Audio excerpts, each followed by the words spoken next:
খুব আদরের রাজকন্যা ছিলাম আমি। বাবা যতদিন ছিল হাসি খুশিতেই দিন যেত আমার।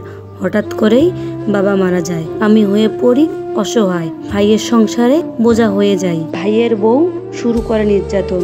আম্মু সব দেখেও চুপ করে থাকতো, কোনো প্রতিবাদ করতো না। এভাবেই আমার দিনগুলো কাটে। আমি নিরুপায় হয়ে সেলাইয়ের কাজ শুরু করি। এভাবে নিজের খরচ নিজেই বহন করি। খেয়ে না খেয়ে দিন যায় আমার, আর সাথে পড়াশোনা চালিয়ে যাই। হঠাৎ করে ফেসবুকে একটা ছেলের সাথে আমার পরিচয় হয়। ছেলেটা প্রবাসে থাকতেন। কথা বলতে বলতে দুজন দুজনকে ভালোবেসে ফেলি। আমার কষ্টের জীবনে সে আসে, তাকে আঁকড়ে ধরে বেঁচে থাকার চেষ্টা করি। সেও আমাকে অনেক সুখে রাখে, আমার দায়িত্ব ভালোভাবে পালন করত। কিন্তু তার কাছে আমার ছোট ছোট ইচ্ছে আবদারগুলোর কোনো মূল্যই ছিল না। এরপর থেকে আর কোনো আবদার করতাম না। দিনগুলো ভালোই কাটছিল। তখন আমার এসএসসি পরীক্ষা চলছিল। হঠাৎ করেই আমার ভাবি আমাকে মেরে ফেলা ষড়যন্ত্র করে। ওই রাত আমার জীবনে কালরাত্রি হয়েছিল। ভাইয়ের বউ আমাকে এমন অবস্থা করে ভেবেছিল মারা গেছি, কিন্তু আল্লাহর দেওয়া অশেষ রহমতে আমি বেঁচে যাই। ঠিক ওই সময়টাতে উনি দেশে আসে প্রবাস থেকে। আমার অবস্থা এতটাই খারাপ ছিল যে আমি দেখা করতে পারিনি। সে ভুল বুঝে চলে যায়, অপেক্ষা করেনি আমার জন্য। যাই হোক, আবার আমাদের কথা শুরু হয়। কিন্তু আগের মতো কোনো কিছু আর ঠিক হয় না।